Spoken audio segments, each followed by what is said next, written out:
हाँ दोस्तों, हमें पता है कि हम इंटरनेट पर दिखाई गई हर चीज पर विश्वास नहीं करते, लेकिन हमारी टेक्स्ट बुक्स का क्या, जो हमें बचपन से रटाई जा रही है। जी हाँ दोस्तों, बचपन से रटी रटाई चीजें भी कभी कभार गलत साबित हो जाती हैं। फिर चाहे वो ग्रेट वॉल ऑफ चाइना का स्पेस से दिखना हो या फिर जीनियस अल्बर्ट आइंस्टीन का स्कूल में मैथ में फेल हो जाना। इसलिए दोस्तों, दिल थाम कर बैठिए, क्योंकि आज हम आपको उन झूठ के बारे में बताने वाले हैं जिन्हें आप सदियों से सच मानते आ रहे हैं। और अंत में जो सच्चाई हमने आपके सामने रखी है ना, उसे जानकर आप हंसी से लोटपोट हो जाएंगे।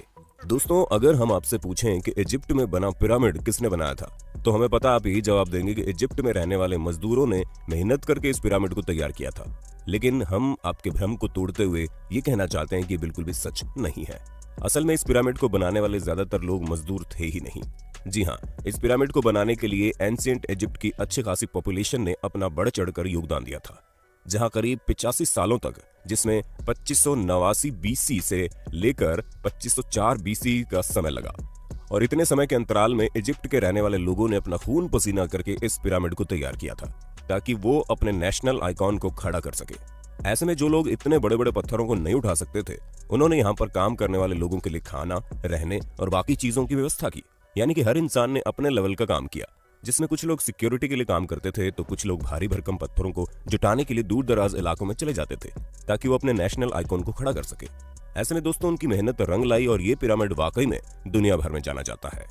चलिए दोस्तों, अब आपके सबसे फेवरेट माइकल जैक्सन की बात करते हैं, क्योंकि इस बात से कोई इनकार नहीं कर सकता कि माइकल जैक्सन ने पॉप म्यूजिक में एक अलग ही मुकाम हासिल किया था, जहां ये सिंगर के साथ साथ एक बेहतरीन डांसर भी थे। और इनके डांस मूव तो वाकई माशाल्लाह थे। ऐसे में उनका मून वॉक करने का जो स्टाइल था, वो लोगों में बड़ा फेमस हुआ। पर अफसोस दोस्तों, आपको जानकर हैरानी होगी कि इस मून वॉक को माइकल जैक्सन ने इवेंट नहीं किया था।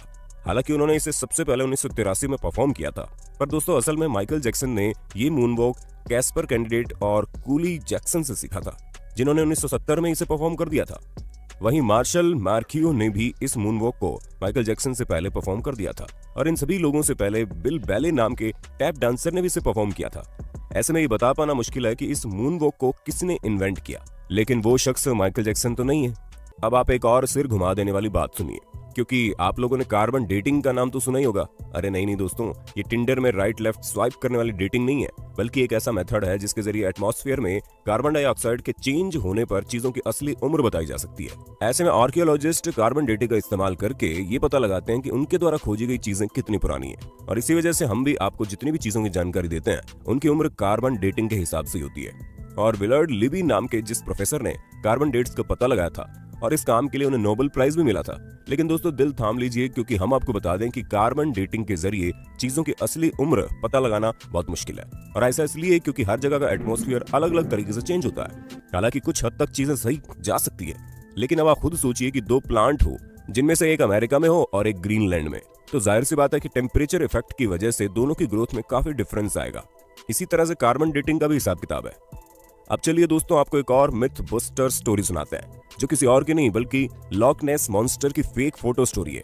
जी हाँ दोस्तों, जहां इस मॉन्स्टर की फोटो को न्यूज़पेपर में दिखाकर लोगों को हैरान करने में कोई कसर नहीं छोड़ी गई थी, और कई सारे लोग तो इस बात पर विश्वास भी कर बैठे थे कि सालों पहले गायब हो चुका ये क्रिएचर अब वापस से तहलका मचाने आ गया है। ऐसे में दोस्तों, लॉक नेस को स्कॉटलैंड में देखे जाने की बात कही गई। इस तस्वीर को सबसे पहले रॉबर्ट केनेथ विल्सन ने 1934 में लोगों के सामने रखा, और करीब 60 सालों तक इनकी ली गई इस तस्वीर को सच्चा समझा जा रहा था। लेकिन वो कहते हैं ना कि झूठ के दिन 4, सच चले 1000 साल। हाँ दोस्तों, हमें पता है हमारी बनाई गई कहावत उतनी अच्छी नहीं है, लेकिन इस जगह पर बिल्कुल फिट बैठती है, क्योंकि 1994 में ये बात लोगों के सामने आ गई कि लॉक नेस मॉन्स्टर का जो शेप उस तस्वीर में था, वो कुछ और नहीं बल्कि एक टॉय सबमरीन थी, जिसे पानी में इस तरह डाला गया था कि वो उस क्रिएचर की तरह दिखाई दे। और ऐसा मर्म्यूडेक नाम के जर्नलिस्ट ने किया था, ताकि वो अपने न्यूज़पेपर से बदला ले सके, क्योंकि उनके न्यूज़पेपर ने लॉक नेस मॉन्स्टर के बारे में छापने की वजह से उन्हें बातें सुना दी थी। और इसी वजह से उन्होंने इतनी बड़ी कहानी रची, जिसके चंगुल में दुनिया करीब 60 सालों तक थी। दोस्तों, जब आप दुनिया के अजूबों के बारे में सोचते होंगे, तो आपके दिमाग में सबसे पहले क्या आता होगा? माचू पिच्चू, ताजमहल या ग्रेट वॉल ऑफ चाइना? लेकिन बाकी सबका तो ठीक है, लेकिन ग्रेट वॉल ऑफ चाइना के बारे में हम आपको बता दें, ये इतना भी ग्रेट नहीं है कि स्पेस से दिखने लग जाए। जी हाँ दोस्तों, क्योंकि सच्चाई तो ये है कि ये इतना बड़ा भी नहीं है कि इसे हमारे एटमॉस्फेयर के बाहर किसी भी जगह से देखा जा सके, फिर चाहे वो मून ही क्यों ना हो, जो हमारे सबसे करीब है। और ये हम अपने मन से नहीं कह रहे, बल्कि खुद नासा ने इस बात को साबित किया है। हालांकि भले ही 21,196 किलोमीटर लंबी हो, लेकिन अगर हम इसकी चौड़ाई की बात करें तो ये बॉटम से मात्र 20 फुट चौड़ी है और टॉप से केवल 16 फुट चौड़ी है। हम आपको बता दें कि ये अफवाह 1754 के आसपास शुरू हुई। ऐसे में ये चीज हमारे चांद पर पहुंचने और स्पेस में सैटेलाइट पहुंचाने से बहुत पहले की बात है। तो ये सिवाय अफवाह के और कुछ नहीं है। अब भले ही हर साल यहाँ पर करोड़ों की संख्या में लोग आते हो, लेकिन अफसोस वो चाइना की जिस दीवार पर खड़े होते हैं वो स्पेस से तो नहीं दिखती। चलिए दोस्तों, चाइना से आप हमें ये बता दो कि दुनिया भर में तहलका मचाने वाला कोरोना वायरस चाइना की किस जगह पर सबसे पहले फैला था?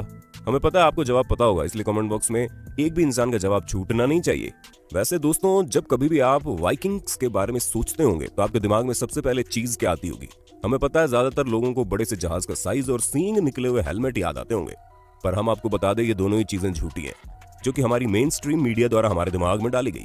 असल में कई सारे हिस्टोरियंस को वाइकिंग्स के समय के टूल्स मिले हैं, जिनमें से एक भी हेलमेट ऐसा नहीं मिला जिसमें सींग लगे हों। हालांकि माना जा सकता है कि वो लोग लड़ते टाइम खुद को बचाने के लिए हेलमेट का यूज करते होंगे, लेकिन इसका मतलब ये नहीं है कि उनके हेलमेट में ही डायरेक्ट सींग लगे हों।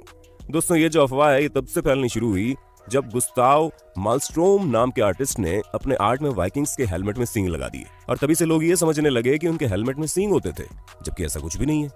तो दोस्तों, हमें पूरी उम्मीद है आपको अपने होस्ट और दोस्त सैम की वीडियो में मजा आ रहा होगा। अगर हाँ तो साथ ही वीडियो को लाइक करते चलिए, ताकि हम फ्यूचर में भी इसी तरह की इंटरेस्टिंग वीडियोस लाते रहें। दोस्तों, अब हम आपके दिमाग की सबसे बड़ी उपज को दूर करते हैं, क्योंकि कई सारे लोगों को ये सिखाया जाता है कि अल्बर्ट आइंस्टीन, जो कि इतने बड़े जीनियस थे, वो हाई स्कूल में बेसिक मैथ की वजह से फेल हो गए थे। तो दोस्तों, ये बिल्कुल गलत है। जी हाँ, ऐसा कुछ भी नहीं है, बल्कि आइंस्टीन तो उल्टा मैथ के जीनियस थे, जहां मात्र 15 साल की उम्र में उन्होंने मैथ में अपनी बहुत अच्छी पकड़ बना ली थी। अब दोस्तों, जाहिर सी बात है, जो शख्स फिजिक्स की दुनिया में इतनी बड़ी उपलब्धियां पाया हो, उसे बेसिक मैथ ना आती हो, वो भी हाई स्कूल के समय में, ये चीज थोड़ी सी खटकती है। पर हमें तो बुरा उन लोगों के लिए लगता है जो ये सोचते हैं कि उन्हें मैथ नहीं आएगी, फिर भी वो साइंटिस्ट बन जाएंगे।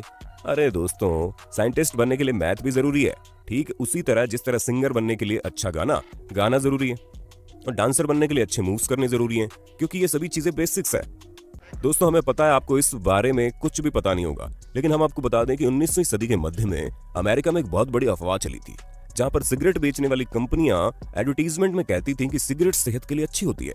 जी हाँ दोस्तों, हैरान मत होइए, एक्चुअल में ऐसा होता था, क्योंकि कुछ कंपनियां ये तक कहती थी कि डेंटिस्ट खुद लोगों को सिगरेट पीने की सलाह देते हैं और ये सेहत के लिए बहुत अच्छी होती हैं, जिससे टेंशन वगैरह भी कम होता है। और इस तरह के कई सारे एड कैंपेन उस समय चल रहे थे, जिसकी वजह से अमेरिका के करीब 45% लोग सिगरेट की लत लगा चुके थे। हालांकि अभी भी अमेरिका में सिगरेट पीने वालों की कोई कमी नहीं है, लेकिन उस समय पूरे 45% लोग सिगरेट पीते थे, यानी कि करीब 7 करोड़ लोग तो केवल सिगरेट ही पिया करते थे।